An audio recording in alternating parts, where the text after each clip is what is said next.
Olá, sejam bem-vindos ao 10º episódio do Deus no Comando, o podcast de rádio, publicado nas redes sociais e onde se respira televisão.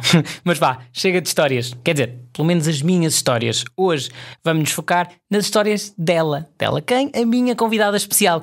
Ela é a grande, a incrível, a fantástica, a talentosíssima Dalila Carmo. Vamos conhecer mais sobre a Dalila, sobre a sua infância, sobre a sua carreira, mas vamos tentar aprofundar ao máximo esta questão da ficção nacional. Como é que se constrói uma personagem, como é que se dá vida a essa personagem ao longo de vários meses e mais ainda, e esta é uma curiosidade que eu tenho, como é que se mata, como é que se faz o luto a uma personagem assim que termina o projeto. O tempo vai ser curto para tanta conversa, mas vai valer muito a pena, tenho a certeza absoluta. Portanto, vamos lá, Dalila Carmo, no Deus no Comando. Dalila, eu ia começar por fazer uma pergunta, porque quem vos vê em televisão, em teatro, em cinema, vemos aquela pessoa ali, achamos que sabemos tudo sobre a pessoa porque a vemos todos os dias e achamos que é só aquilo, mas a pessoa tem vida para trás, vida para a frente, outras coisas que vai fazendo. Eu gostava de começar por perceber, e é curiosidade minha, quem é que era a Dalila quando era mais criança, quando era mais nova? Como é que era a Dalila em criança? Que sonhos é que tinha, o que é que queria fazer? Eu era muito irrequieta. Não era uma criança pacífica, acho que se calhar ainda não sou uma pessoa assim tão pacífica. Era querida, era muito querida e confiava em toda a gente, sempre fui uma criança muito dada, era uma pessoa que não estranhava as pessoas, sabes? Desde que, obviamente há coisas que eu não me lembro, mas desde que nasci, que o feedback que me dão é que eu era feliz em vários colos. Ok. E depois começou assim uma fase, pronto, que é a fase que eu me lembro, não é? A partir dos 4, 5, 6 anos, e começou assim uma fase um bocadinho mais de isolamento. Eu tinha uma necessidade enorme, eu não tenho irmãos, não é? Uhum. E raramente os meus avós me deixavam, aliás, não foi raramente, nunca me deixaram ir brincar para a rua. E então eu comecei a habitar demasiado dentro do meu quarto e fechava-me à porta e dizia à minha avó, à minha mãe, agora não me interrompam que eu estou aqui com os meus pensamentos. E esses pensamentos passavam por escrever, eu escrevia muito, ouvia muita música e dançava muito no quarto. Eu dançava, ouvia música, dançava e escrevia. E lia também, assim que aprendi a ler, comecei a ser uma devoradora de livros. Gostava de vários livros e os livros, com os livros eu também viajava e acho que foi a minha primeira forma de viagem, foi através da leitura. Também sempre gostei muito de sair, por exemplo, enquanto que eu lembro-me, sei lá, no curso de teatro, uma viagem que nós fizemos até a Avignon, ao fim de 5 dias toda a gente estava com saudades de casa, da comida da mãe, eu nunca estou com saudades de voltar. Pois, portanto ou seja, há características que efetivamente a educação nos direciona de uma determinada maneira, mas também nós nascemos com o ADN lixado e com uma genética à qual muitas vezes efetivamente nós não conseguimos fugir, e eu tenho essa urgência de fuga muito, muito presente na minha vida e ao mesmo tempo desse tal espaço, que às vezes é um bocadinho, é mais observador até do que, ou seja, eu efetivamente colido frontalmente quando sinto que estou excessivamente numa montra. Adoro representar, é a minha paixão absoluta, mas todo o resto, toda a minha existência é um bocadinho baseada numa intimidade não partilhada, pelo menos com o público e com obviamente tenho a esfera das minhas pessoas que sabem tudo a meu respeito e em quem eu não guardo praticamente segredos, mas houve uma parte dessa criança que era uma criança ermita, e essa ermita ainda existe. E que se refugiava um bocadinho então aqui nas artes, não é? Porque quando diz que gostava de ler e ouvir de ouvir música e dançar, havia aqui um refúgio nas artes. Sempre nas artes, nos filmes. Eu passava as férias de verão em casa e havia os filmes ainda a preto e branco. Eu devo ter sido na escola a última pessoa a ter uma televisão a cores e lembro-me de papar aqueles filmes todos do verão, do Natal, sei lá, eu lembro-me de tanta coisa. Eu era viciada em séries policiais, eu via o Perry Mason, eu via, por altura do Natal davam sempre assim, sei lá, contos, Alibaba e os 40 ladrões, havia esse género. Depois também havia histórias, havia uma série que era narrada pela Laura Sobral chamada Histórias de Sempre, que tinha um genérico com a música do Jorge Palma. Eu adorava ouvir essas histórias. Ainda me lembro quando conhecia a Laura Sobral no Val Abrão do Manuel de Oliveira, ter ido atrás dela, ai, Laura, a sua voz, porque ela fazia parte da minha infância e portanto ia muitas vezes também à minha avó que me contasse histórias, mesmo já depois de saber ler, gostava que me contassem histórias. Pá, era, sim, eu refugiava-me um bocadinho em universos de ficção, sim. E essa Dalila mais jovem, mais criança, já sonhava com o mundo da representação, em fazer parte desse mundo de representação, ou surgiu depois, mais tarde? Eu acho que nós não sabemos muito bem o que isso é, não é? Agora é moda aos miúdos, porque existem muitos produtos televisivos, existe muita coisa, mas naquela altura não existia. A minha mãe também me levava a ver muitos concertos, havia uns concertos no Carlos Alberto aos fins de semana e ela levava-me.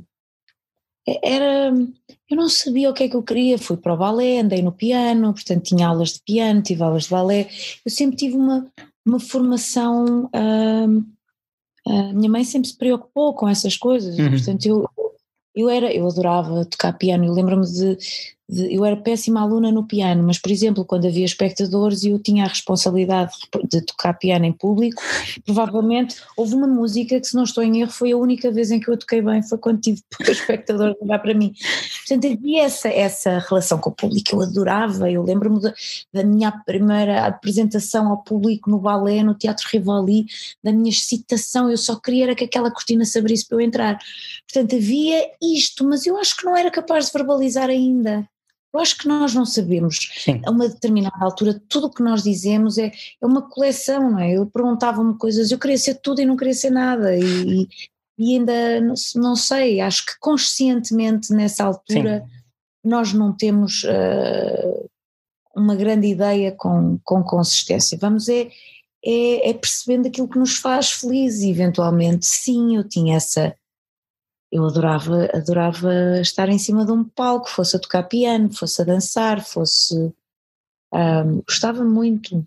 Sim, das artes não dava para fugir, não é? Tu percebes? Sim, das artes não dava para fugir, agora não te sei dizer se sei que assim que soube de um curso de teatro no Porto na minha adolescência, aí foi imediato, aí disse logo eu quero ir para lá. Foi a primeira vez que teve contacto com a representação assim? Sim, foi aos 14 anos. E lembras-te da primeira novela que fez?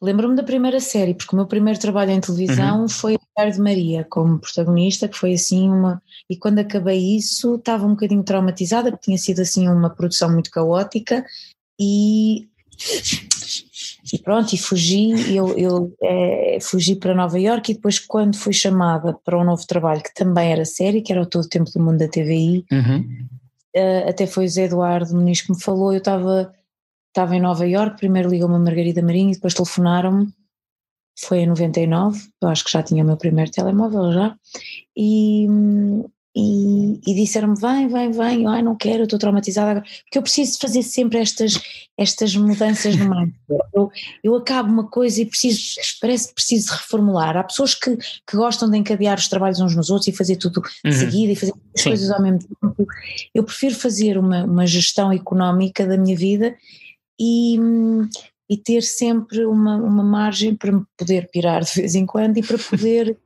escolher e fazer, por exemplo, eu neste momento não quero efetivamente fazer trabalhos longos, não quero efetivamente fazer uma novela, até tive um convite muito simpático há pouco tempo da TVI e agora neste momento não posso, portanto são opções e foi assim um bocadinho atabalhoado, mas depois de acabar o Todo o Tempo do Mundo, como foi uma participação especial muito, muito ligeira, não houve assim, não tinha nenhum cansaço associado àquela personagem, foi numa altura em que eu tinha feito fraturas expostas e que estava assim debilitada fisicamente, convidaram-me para fazer Os Jardins Proibidos e eu achei muito simpático e foi a primeira novela que eu fiz, foi Os Jardins Proibidos de Manela Aroca. E a partir daí nunca houve um momento em que a Dalila parou e pensou, se calhar esta área não é para mim, isto não é para mim, ou sempre teve certeza de que estava feliz naquilo que estava a fazer? Eu estou sempre a fazer perguntas a mim própria e às vezes digo, sempre, tantas vezes, nem é tantas vezes ao ano, é tantas vezes ao dia. Parece que vou sempre reformulando as minhas urgências, as minhas coisas, nunca tenho nada como um dado adquirido, nem por mim nem pelos outros.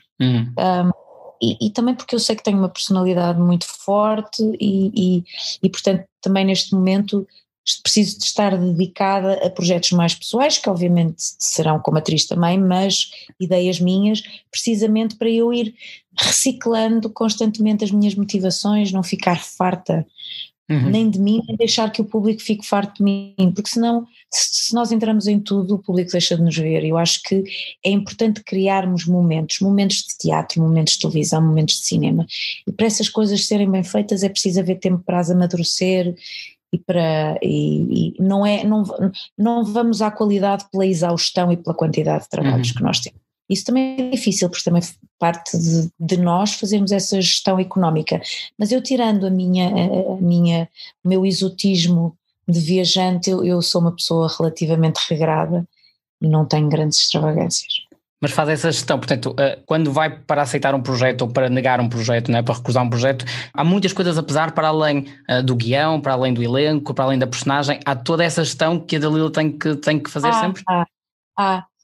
Nomeadamente uma gestão do tempo, não é? Até que ponto é que estamos preparados para abdicar de certas coisas naquele momento, ou seja, eu agora agora preciso mesmo de me dedicar mais a isto. O ano passado tive uma epifania e durante essa epifania, que a única coisa boa da tragédia foi eu ter tido a oportunidade de estar 2 meses no Porto com a minha avó, fez-me reequacionar imensas coisas e efetivamente nós não podemos, há muitas pessoas que vivem só através do seu trabalho, mas eu gosto de ter uma vida para além do meu trabalho e uma vida que é minha, que é uma coisa pessoal e intransmissível e que não entra sequer nas redes sociais, apesar das pessoas acharem sempre que nos conhecem. E portanto há muitas coisas, é óbvio que se o projeto for, por exemplo, quando o Rui me convidou para a Corda Bamba, eu se calhar preferia estar mais tempo sem fazer novela naquela altura, mas eu achei aquela personagem extraordinária e portanto não... Perante aquele projeto e a vontade de trabalhar com o Rui, eu não tive dúvidas, mas neste momento tenho. E portanto há várias coisas a serem ponderadas e é óbvio que também a qualidade do projeto, das pessoas envolvidas, quem é que está a dirigir, mas também o impacto que esse trabalho vai ter num determinado momento. Eu neste momento quero explorar outras áreas da minha vida também como atriz, não é? Até como atriz quero fazer parte de uma coisa de projetos mais curtos, também tive um convite muito simpático para fazer 2 telefilmes, mas estava a fazer a peça e eu também gosto de fazer uma coisa de cada vez, não me parecia viável eu estar a representar, sou a primeira a chegar ao teatro, gosto de estar no teatro às 5h30 fazendo o espetáculo às 8, quer dizer, de que forma é que eu ia estar durante 3 semanas a filmar? Fiz um filme francês porque tiveram a gentileza de me colocar a filmar nas folgas e eu entre filmar nas folgas ou filmar em dias de espetáculo prefiro sacrificar as folgas. Mas ou seja, há coisas que vão forçosamente prejudicar,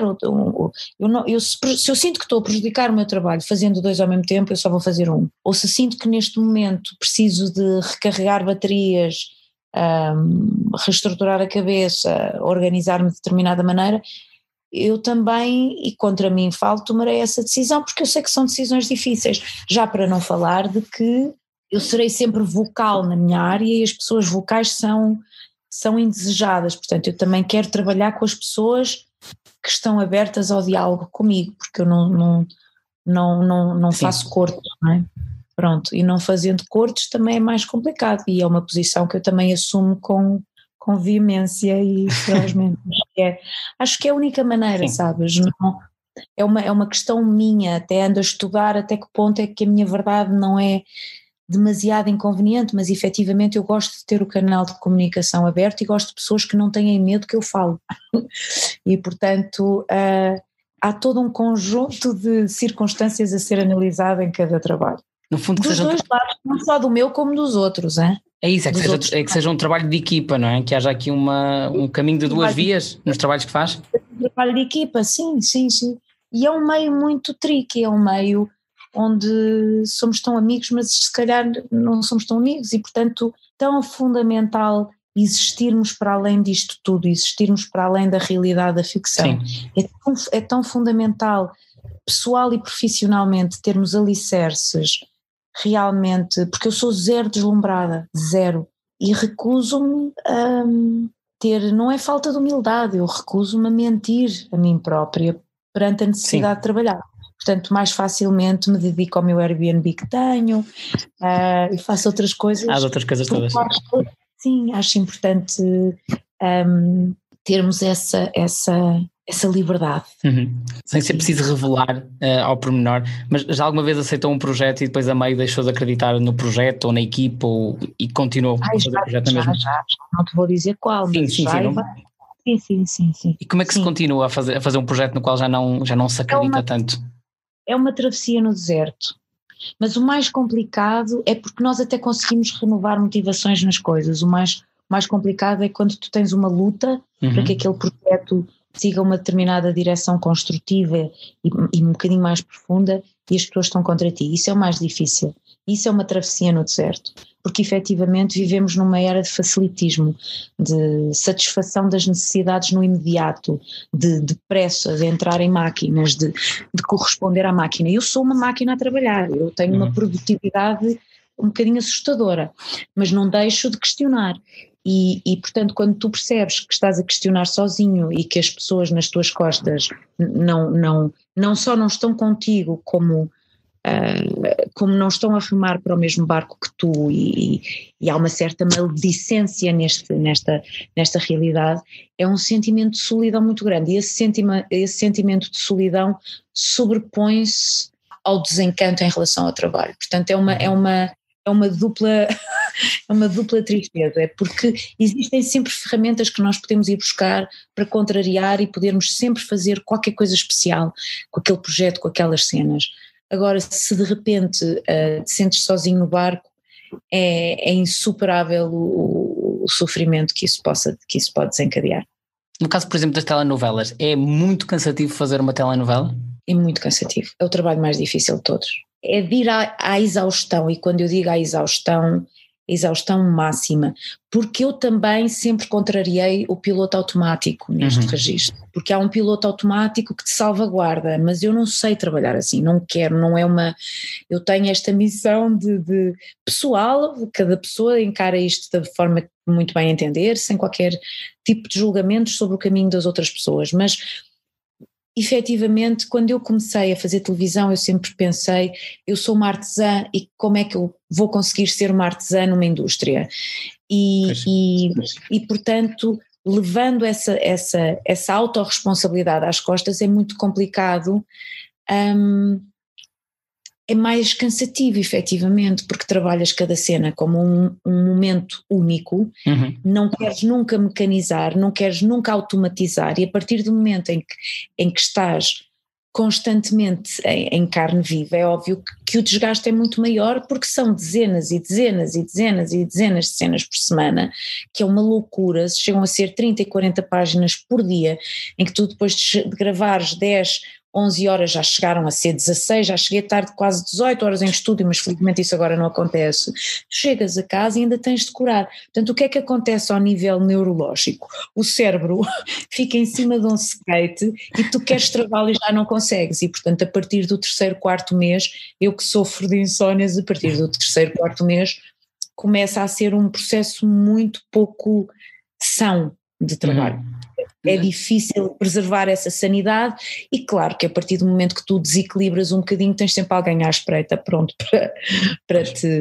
para dizer que a responsabilidade se alguma coisa correr mal é tua, e também temos de ser capazes, e o trabalho de protagonista em novela é efetivamente o mais difícil que existe, tens de ser capaz de relativizar com alguma vulnerabilidade, no meu caso eu sou vulnerável e portanto assumo essa fragilidade, e de perceber que efetivamente o teu mundo, a tua realidade e as tuas pessoas têm de estar fora daqui, fora daquilo, com algumas complicidades que efetivamente tens ali dentro, mas que são sempre muito poucas, e pronto, e é isso. Sim, acredito, mas isto não é querer falar mal, mas é a realidade, mas é desgastante porque o género novela é desgastante por si só, ou porque em Portugal ainda não fazemos as coisas de maneira mais facilitada, digamos assim? O género de novela é desgastante por si só. Eu não conheço a realidade dos outros países, mas acredito que seja idêntica. No Brasil tem outro princípio, que é, começam a gravar da parte da tarde, acho que deixam amanhã para os ensaios, têm uns horários diferentes, porque efetivamente a questão de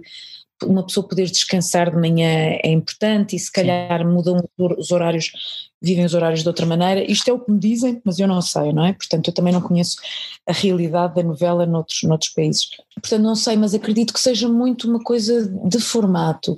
Agora, é evidente que nós, para termos a máquina oleada o suficiente para fazermos isto da melhor maneira possível ao ritmo que nos é exigido, temos de ter condições, e essas condições nem sempre nos são asseguradas, não é? E portanto, sem condições é difícil fazer o trabalho bem, porque estamos a puxar uma carroça que não é do nosso departamento, não é?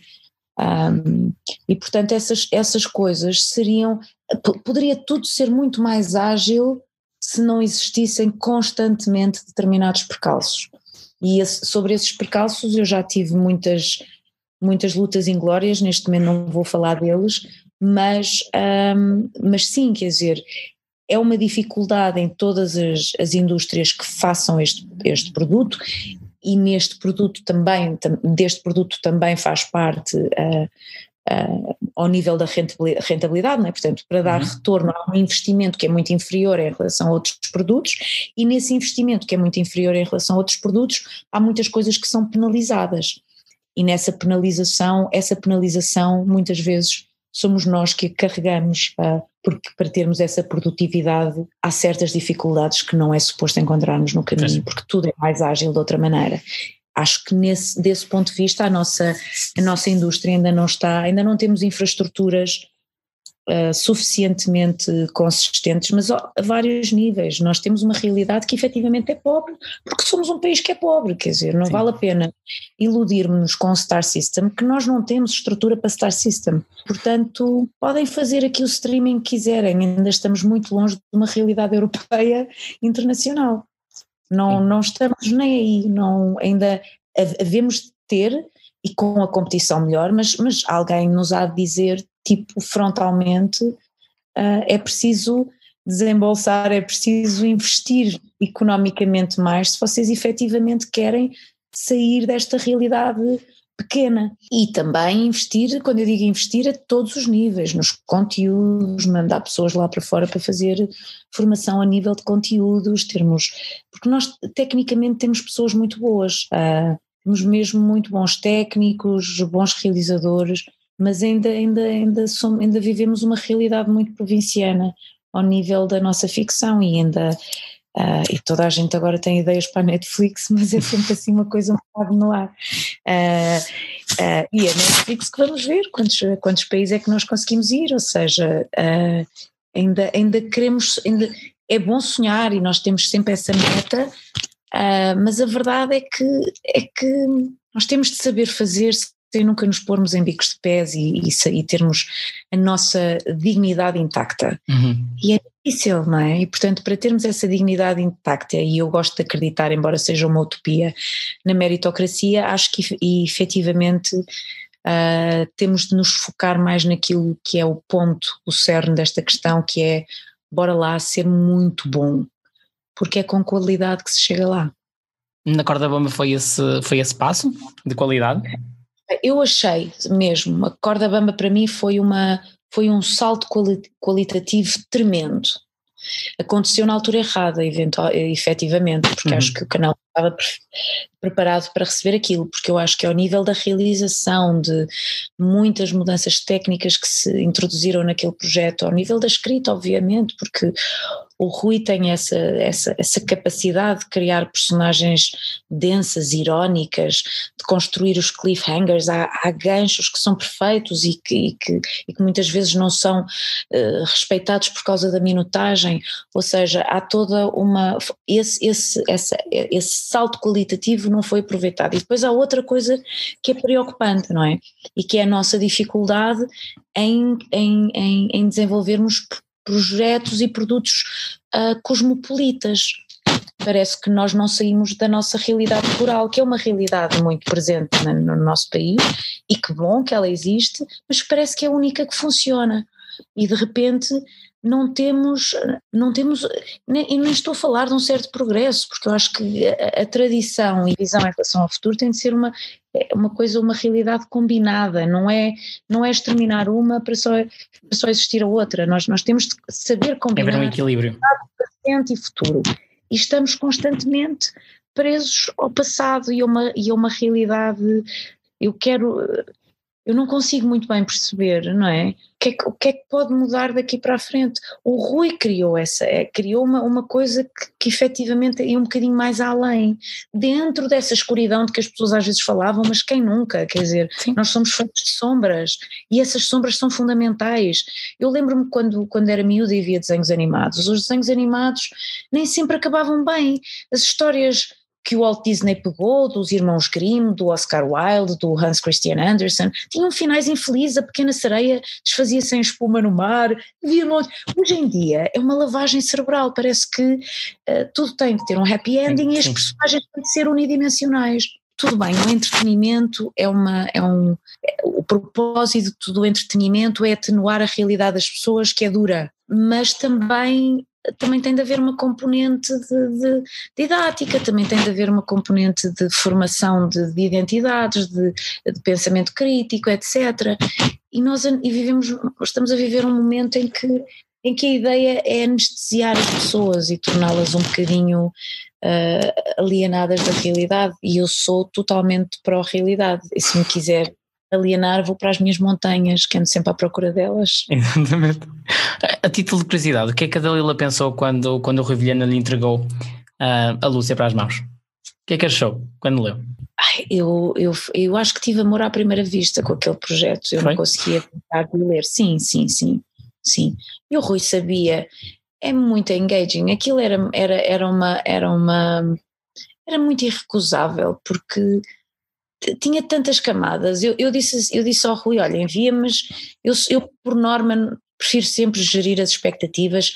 É óbvio que adoro trabalhar com o Rui e fiz coisas com o Rui das quais me orgulho muito, mas nunca sabes o que é que vais encontrar, e de repente eu leio aquilo, eu estava em Londres na altura e pensei, caramba, uau, Rui, manda mais, claro que ele com aqueles finais perfeitos que depois acabaram por não existir com a minutagem, mas era extraordinário, e todas as personagens, a forma como se interligavam e o conflito interior de cada uma delas e a perversidade maravilhosa da Lúcia, aquilo era muito apelativa, a personagem era muito apelativa, era mesmo apelativa, porque complexa, porque efetivamente complexa, e eu não sabia, não foi imediata, normalmente há coisas que tu tens, fazes uma transferência imediata, eu ali tive medo, diacho, como é que isto se faz? Portanto foi uma descoberta que só a partir do momento em que começámos a ensaiar e tudo é que começou,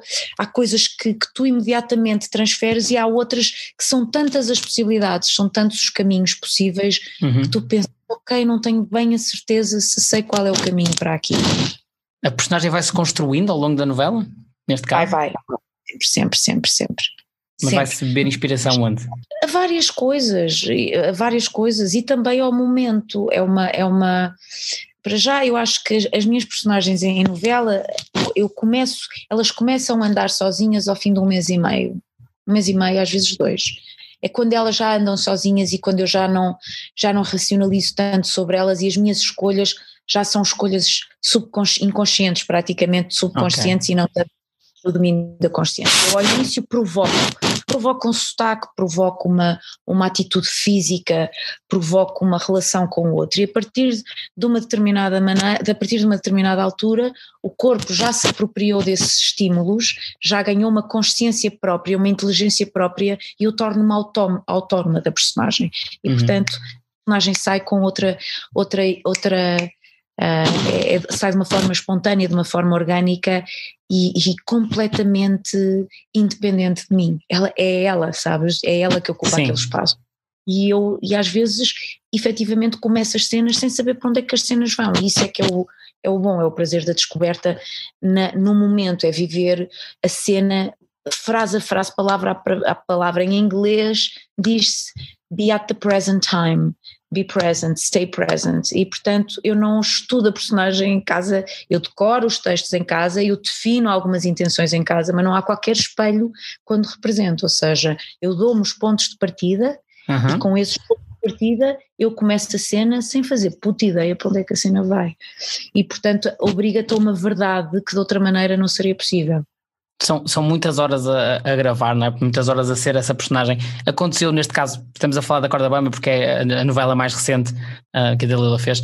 Aconteceu muitas vezes a Dalila chegar a casa e ainda estar em modo Lúcia. Começa a acontecer, sim, a partir do 4º, 5º mês com o cansaço começa a acontecer, mas não é tanto chegar em modo Lúcia porque tu também fazes o desmame, não é isso, é chegares em ponto rebuçado, ou seja, nós passamos por uma ciclotimia tremenda ao gravar novela, ou seja, vais de um pico numa cena de euforia, meia hora depois estás desesperado, não é? Como não há uma continuidade, tu gravas muita coisa de uma vez, não é como em cinema que fazes 3 cenas, vens para casa calibrar, tu ali não tens esse tempo para calibrar, e portanto o que acontece é que vais ficando desfalcado em termos de energia, em termos de as tuas emoções, vais entrando um bocadinho num buraco. Percebes? Vais ficando com as tuas hormonas do bem-estar desfalcadas, percebes? Porque não tens tempo de calibrar, não tens tempo de recuperar. Há pessoas que recuperam a ir jantar fora e ir para os copos, eu não consigo porque isso ainda me deixa mais cansada, eu só preciso de dormir, para mim calibrar é dormir, eu quando durmo, ok, a Lúcia já foi embora, já cá estou outra vez.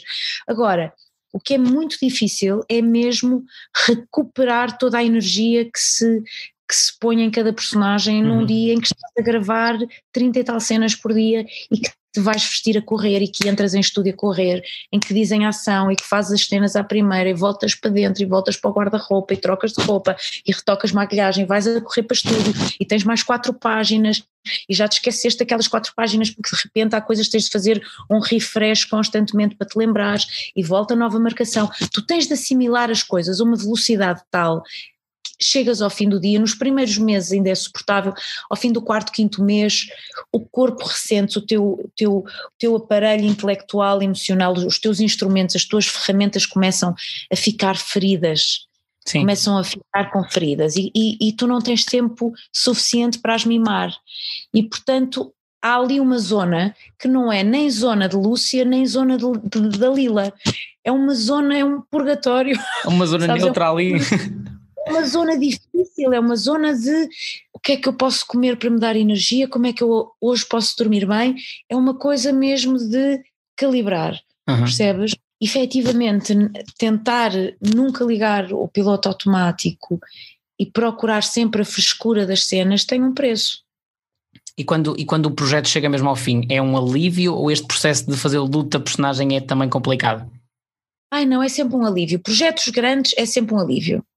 É um alívio bom, sim, é uma sensação de missão cumprida. Convém que esse último dia corra bem, porque senão eu quero lá voltar no dia seguinte mas ou seja, eu gosto de fazer projetos mais curtos, portanto quando os projetos são longos e uma novela ao ritmo que nós trabalhamos é uma coisa muito longa, eu chego feliz ao último dia de um trabalho, tenho a sensação de missão cumprida, é uma sensação de felicidade, de que bom, vou poder dormir, vou poder voltar aos meus amigos que tive meses sem os ver, faz-se um luto, é óbvio que te despedes com alguma dificuldade, mas ao mesmo tempo já transpiraste tanto aquela personagem que é saudável acabar.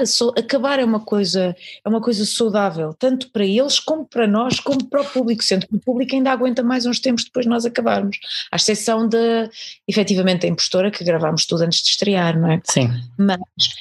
E que foi uma coisa inédita, mas portanto, mas também por isso é que eu, se puder, quando acaba um trabalho, faço uma viagem, porque é a transição perfeita para recomeçar uma vida nova. Eu tenho que aproveitar porque agora falou aí da Impostora, não é? Que foi gravada toda antes de estrear. Isso pesou na maneira como construiu a personagem, o facto de não ter um feedback das pessoas ao mesmo tempo que gravava, ou a Dalila não dá assim tanta importância? Pesou, e eu gosto muito de ver para criticar, e portanto eu vou melhorando e corrigindo coisas minhas quando vejo. E foi difícil gravar uma novela inteira sem saber o que é que estava a fazer, porque eu vejo às vezes um episódio, ai credo, eu ali exagerei, eu ali podia pôr mais sal, mais pimenta, mais maionese, mais não sei o quê, e ali foi um projeto todo feito às escuras, portanto nessa medida foi mesmo um blind date com as personagens, mas eu até fiquei satisfeita depois quando vi isso, ok, elas existem, estou contente, mas foi doloroso também por isso, mas eu tinha os olhos do Jorge Queiroga muito presentes e foi uma pessoa que sempre me acompanhou, e o Tiago também, o Tiago Marques, foi importante, sim, tive uma equipa que me ia me pondo vários espelhos à frente e que me ia mostrando as cenas e que me ia tranquilizando, e portanto é um projeto também do qual eu guardo muito boas recordações, e ao nível de exercício de atriz foi um grande desafio. Há personagens que ficam na memória, por exemplo, Bárbara Martins de Melo, por exemplo, lembrei-me agora. É incrível, não é? Como elas podem viver durante tanto tempo. Eu fico muito contente. Às vezes as pessoas dizem falas de cor dessa personagem. Há tanta gente que sabe personagens de cor de Bárbara Martins de Melo, tantos TikToks, tantos vídeos por aí espalhados. Eu sinto-me muito feliz com isso, porque eu acho que é o tipo de reconhecimento que qualquer ator quer, não é ficar marcado, não é que as pessoas deixem de considerar as personagens, porque a vida avança e nós queremos ser lembrados de outras coisas, mas quando uma coisa perdura no tempo e faz parte do imaginário coletivo e as pessoas guardam isso num sítio especial, é óbvio que é uma alegria imensa, porque eu trabalho para vocês e para as pessoas para guardarem um cantinho especial. E é uma alegria. Dalila, eu guardei 2 perguntas para o final da nossa conversa e as 2 estão relacionadas com o futuro. E o primeiro, para falar do futuro, tenho que regressar um bocadinho ao passado, porque a Dalila participou também nos Morangos com Açúcar, no início dos Morangos com Açúcar, que foi todo um fenómeno e que gerou um boom de atores, e alguns deles são agora as caras principais das estações. Acha que Portugal está muito bem entregue a nível de representação a estas novas gerações que surgiram pós Morangos com Açúcar? Isto é conflituoso, há o politicamente incorreto e o correto e aquilo que é oportuno dizermos ou não. Eu acho que aparecem pessoas extraordinárias, efetivamente, mas também acredito que não se dão oportunidades a atores brilhantes porque acham que aquela cara ou aquele corpo não são apropriados ou indicados. Uma coisa é dizeres assim, não, este papel não dá, mas outra coisa é que a televisão também proporcionou, quis vender um mundo muitas vezes de plástico e que tem que ser contrariado, porque a vida real e as pessoas não são só isso, e portanto há muitos atores que o público não faz ideia quem são e que são absolutamente brilhantes e que podem ser vistos no teatro, no cinema, e que muitos ainda estão à espera da sua oportunidade. E portanto eu acho, talvez possamos estar bem servidos, sim. Agora ainda há muitas pessoas para serem descobertas, não fiquemos limitados a rostos perfeitos. Eu gosto sempre de dizer, e mesmo nas coisas em que eu estou a trabalhar agora, eu gostaria inclusivamente de fazer parte do casting, eu gosto de acreditar que se pode escolher um rosto a partir de um ator e não descobrir um ator a partir de um rosto. E portanto eu acho que é essa realidade que nos falta, é de andarmos primeiro à procura de atores e só depois de explorarmos o rosto dessa pessoa. E muitas vezes ainda é o rosto, mas é óbvio que isto aqui também interessam... também há interesses comerciais, obviamente, nisto, claro, porque sim. sabem o que é que vende, não é? E nós mesmo a nossa realidade ao nível das redes sociais, marcas, biquínis, cremes de sol, cremes de coisa, batidos saudáveis, estamos a viver esta coisa há um livro muito giro que eu falei disto há pouco tempo, esta promoção o bem-estar e a felicidade, parece que temos medo de encarar o menos bonito, o menos feliz, o menos... Não é? E não, quer dizer, isso tudo faz parte e eu gosto de explorar talentos brutos e normalmente esses estão na sombra, infelizmente. E o futuro da Dalila agora próxima? São os projetos curtos então? É o que me estava a dizer no início? Curtos e este meu, do qual ainda não posso falar e que ainda vai demorar, não posso, vai demorar, só posso dizer preciso 2-3 anos para ele. Ok. Mas está-me a dar imenso prazer trabalhá-lo, lá está, a fazer isto como um projeto de colaboração em que estou a trabalhar com uma equipa que escolhi e da qual estou muito satisfeita. Nós estaremos deste lado para assistir. À espera para assistir. Dalila, só para terminarmos a nossa conversa, eu costumo fazer esta pergunta às pessoas que convido, porque acho interessante refletir sobre isso e pensar, já fiz a mesma pergunta a mim várias vezes. Se esta Dalila que eu tenho agora à minha frente pudesse dizer alguma coisa àquela Dalila que estava no quarto a ouvir música, a dançar, sabendo tudo que sabe agora, o que é que diria? Ui, essa pergunta é muito difícil. Pois, eu sei, por isso é que deixa para o fim. Diria... Acredito que não conversar, não é?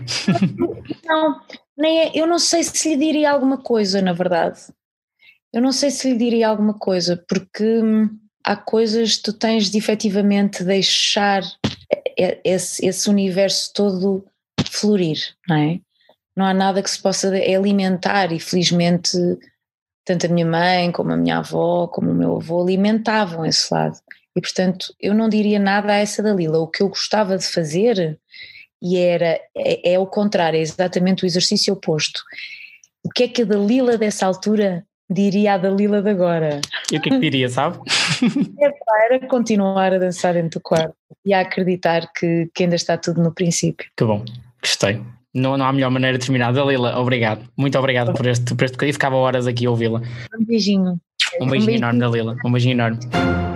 Não, já chegou ao fim, não é? Já acabou. Eu não sei se vocês partilham esta sensação comigo de que isto foi tão bom, que isto passou a voar, foi super rápido, ficávamos horas a falar e a ouvir a Dalila Carmo, mas pronto, mas chegou ao fim, tudo que é bom acaba, e o que importa é que a Dalila está a preparar novos projetos e novas personagens para nos surpreender de certeza absoluta. Dalila, muito obrigado por toda a simpatia, generosidade, entrega com que aceitou este desafio, aceitou estar à conversa comigo, e porque eu acho que as coisas têm que ser ditas e não se deve deixar nada por dizer, o meu muito obrigado em meu nome e de todos os portugueses, de certeza, por tudo que fez, faz e fará pela ficção nacional. E quanto a si que nos esteve a ouvir, muito obrigado, porque fez, faz e fará sempre parte deste Deus no Comando. O conselho que tenho para si é o mesmo de sempre, mas continua a valer ouro. Siga religiosamente a televisão nacional. O Deus no Comando volta num pescar de olhos. Até breve.